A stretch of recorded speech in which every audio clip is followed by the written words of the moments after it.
Good morning. Today is Tuesday, January 21st, and this is Wake Up with KERA News. I'm Andrew Garcia.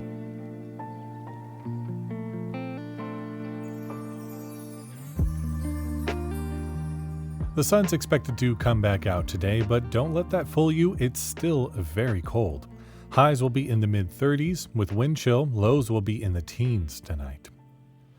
The U.S. Marine Band performed during the day and into the evening for the inauguration yesterday.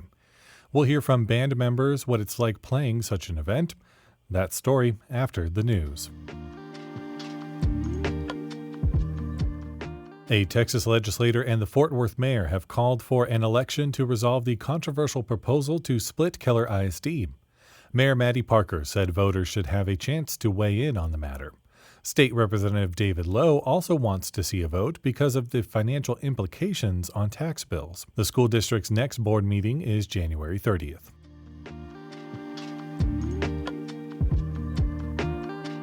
Dallas leaders last week unveiled a new section in the city's Equity Indicators report dedicated to environmental justice. The new edition is an effort to sharpen the city's focus on equity. Dallas Director of Equity and Inclusion, Lindsay Wilson, says addressing environmental issues is key to better living. It's very clear that we can't get to equity without focusing on environmental justice and what that means for all of our residents. The Equity Indicator report can be found on dallascityhall.com.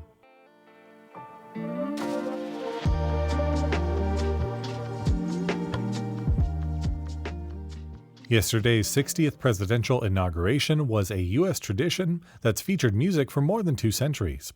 The official ensemble is the U.S. Marine Band, known for nearly that long as the President's Own. KERA's Bill Ziebel reports 2 longtime members of the prestigious band are graduates of Southern Methodist University. The U.S. Marine Band performs at funerals at the National Cemetery, for presidential guests invited to the White House, and at other events most people outside D.C. may not even know about. But perhaps the best-known event the ensemble plays at is the once every 4 or so years presidential inauguration.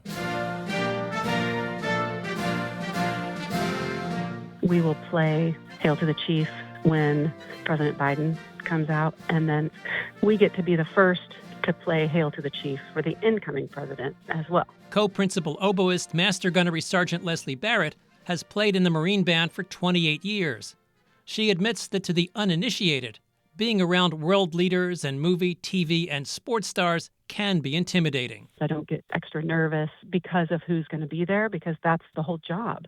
But I also have never gotten jaded. I've never forgotten for whom we play.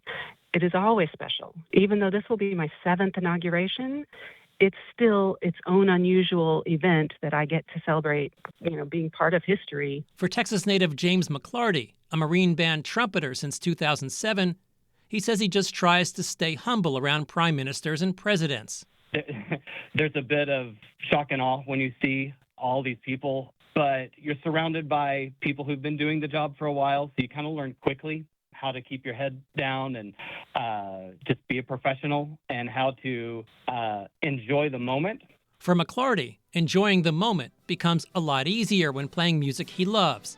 Among his favorites, Semper Fidelis by John Philip Sousa, who led the Marine Band in the 1880s. It sounds a bit like the company line, because it is the March of the Marine Corps. Semper Fidelis is our motto, always faithful. But it was Sousa's favorite march, and I can see why. I think it's just a very well-written march. It's very catchy. It's great music. So we'll be playing that one quite a bit.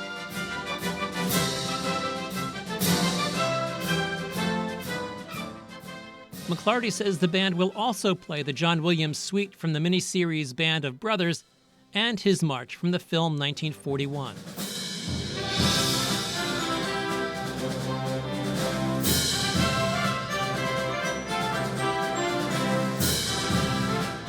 And these musicians, McClarty and Barrett, will keep playing throughout Inauguration Day.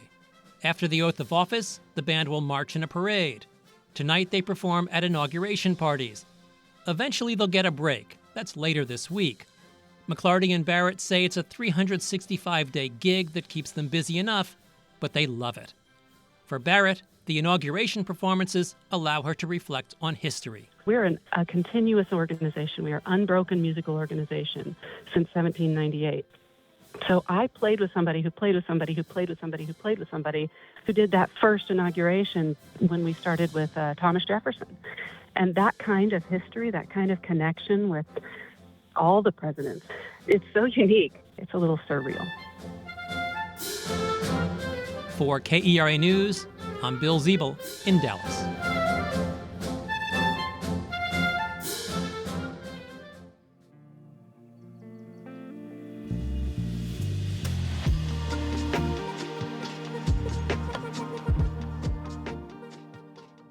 The Mavericks played the Charlotte Hornets last night, losing 110 to 105.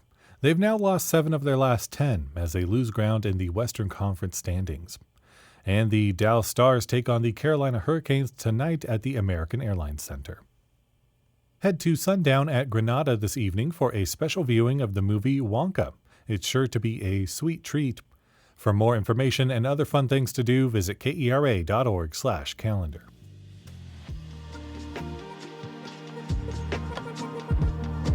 Thanks so much for listening to Wake Up with KERA News. I'm your host, Andrew Garcia. This show is produced and edited by Shardae White and Bekah Morr.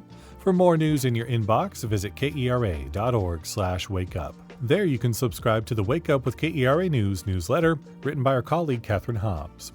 Connect with us on Facebook, Instagram, and TikTok at KERATX. Take care, and we'll see you tomorrow.